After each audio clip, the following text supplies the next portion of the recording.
கிறிஸ்துவின் இரத்தத்தில் பங்கு கொள்வதன்றோ.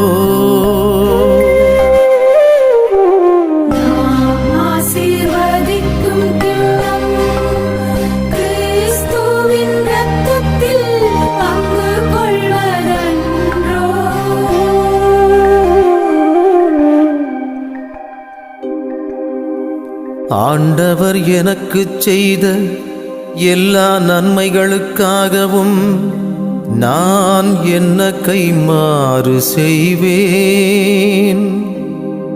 மீட்புக்காக நன்றி கூறி கிண்ணத்தை கையில் எடுத்து ஆண்டவருடைய திருப்பெயரை சொல்லி கூப்பிடுவேன்.